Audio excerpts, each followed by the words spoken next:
भरा हुआ नाम है युसरा फातिमा। प्लीज तालियों से स्वागत करें। मुझे पायल दो पीढ़ियां नहीं, मुझे मुस्कुराहट दो सिसकियां नहीं, मेरे रास्ते का सहारा बनो बाधा नहीं। BA, BCom, BSc, MA, MCom करें विश्व की सबसे बड़ी यूनिवर्सिटी इग्नू से। सॉल्व असाइनमेंट्स और गाइड बुक्स प्राप्त करें। संपर्क करें Mahakal computers, DAV PG college के पास, पंच मंदिरा मोड़ से दाहिने, सिवान। वो अपने आप में एक मिसाल है।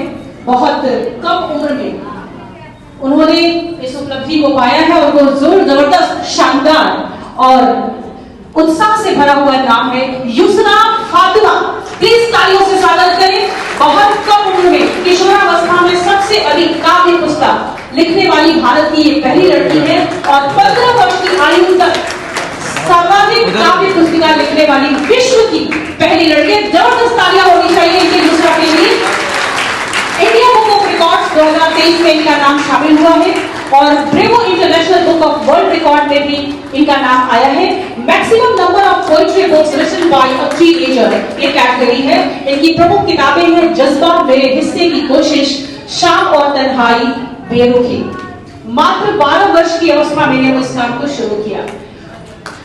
बिल्कुल बिल्कुल, ये कविता थी, मैंने लड़कियों की तरफ से लिखा था। मुझे लगता है कि हर लड़की को अपनी पढ़ाई मुकम्मल करने का पूरा हक है, तो वो तमाम लड़कियां जो अपनी पढ़ाई किसी भी रीजन की वजह से कंप्लीट नहीं कर सकी, उनकी आवाज बनकर ये कविता मैंने लिखी थी बचपने में कि मुझे बंदिशों से घेरो मत, मुझे बंदिशों से घेरो मत, मुझे चूल्हे में तुम ठेलो मत। ये जो कलम है, ये जो इल्म है, ये पंख है मेरे, इन्हें काटो नहीं, इन्हें कतरो मत, मुझे उड़ने दो, मुझे रोको मत।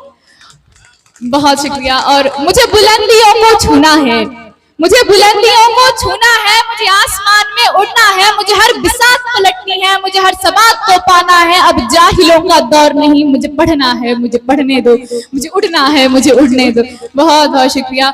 और अगला आगे था मुझे पढ़ना है, मुझे पढ़ने दो, मुझे उड़ना है, मुझे उड़ने दो, मुझे घर में जगह थोड़ी कम ही दो, मुझे घर में जगह थोड़ी कम ही दो, पर मुझे दिल में घर करने तो दो। मुझे उड़ने का कह करके हदों में तो मत बांधो तुम, मुझे सरहदों पर भेज दो, पर मुझे मुझसे ना लड़ाओ तुम। कब से लड़ रही हूँ ये जंग मैं, मुझे अब और मुझसे ही ना हराओ तुम। मुझे पायल दो बेड़ियां नहीं, मुझे पायल दो पीढ़ियां नहीं, मुझे मुस्कुराहट दो सिसकियां नहीं, मेरे रास्ते का सहारा बनो बाधा नहीं। मुझे पढ़ना है, मुझे पढ़ने दो, मुझे उड़ना है, मुझे उड़ने दो, मुझे रोको मत, मुझे रोको मत। तो हिंदू मुस्लिम की बात हमेशा करते हैं, तो मुझे ऐसा लगता है कि आप हिंदू या मुस्लिम या सिख या ईसाई होने से पहले आप एक हिंदुस्तानी हैं और यही आपकी पहचान होनी चाहिए। तो मेरी एक कविता है और उसके शीर्षक है हिंदुस्तान लड़ रहा है। मुझे सोच नहीं कि ये क्या हो रहा है, मुझे सोच नहीं कि ये क्या हो रहा है, मुझे फर्क नहीं पड़ता कि हिंदू लड़ रहा है, मुझे फर्क नहीं पड़ता कि मुसलमान लड़ रहा है। मुझे सोच इस बात की है कि हिंदुस्तान लड़ रहा है, मुझे सोच इस बात की है। बहुत शुक्रिया, बहुत बहुत शुक्रिया। मुझे सोच नहीं कि ये क्या हो रहा है, मुझे फर्क नहीं पड़ता कि हिंदू लड़ रहा है, मुझे फर्क नहीं पड़ता कि मुसलमान लड़ रहा है, मुझे सोच इस बात की है कि हिंदुस्तान लड़ रहा है। आज की लड़ाई कल पर प्रभाव डालेगी, हिंदू मुस्लिम की लड़ाई पूरे हिंदुस्तान पर प्रभाव डालेगी। और ये छोटे नन्हे बच्चे जो धर्म जाति से दूर हटकर, ये छोटे नन्हे बच्चे जो धर्म जाति से दूर हटकर सिर्फ दोस्ती का हाथ बढ़ाते हैं, जिन्हें पता नहीं है भेदभाव की ये बेतुकी बातें, कल इन्हीं के बीच धर्म दरार डालेगी। और सीमा पर खड़े जवान औरों से लड़ रहे हैं, सीमा पर खड़े जवान औरों से लड़ रहे हैं और हम हिंदू मुस्लिम करके खुद में ही मर रहे हैं।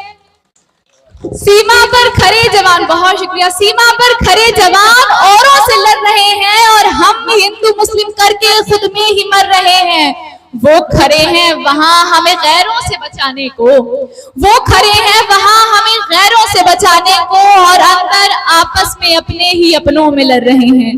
मुझे सोच नहीं कि ये क्या हो रहा है, मुझे फर्क नहीं पड़ता कि हिंदू लड़ रहा है, मुझे फर्क नहीं पड़ता। मुझे सोच नहीं कि ये क्या हो रहा है, मुझे फर्क नहीं पड़ता कि हिंदू लड़ रहा है, मुझे फर्क नहीं पड़ता कि मुसलमान लड़ रहा है, मुझे सोच इस बात की है कि हिंदुस्तान लड़ रहा है।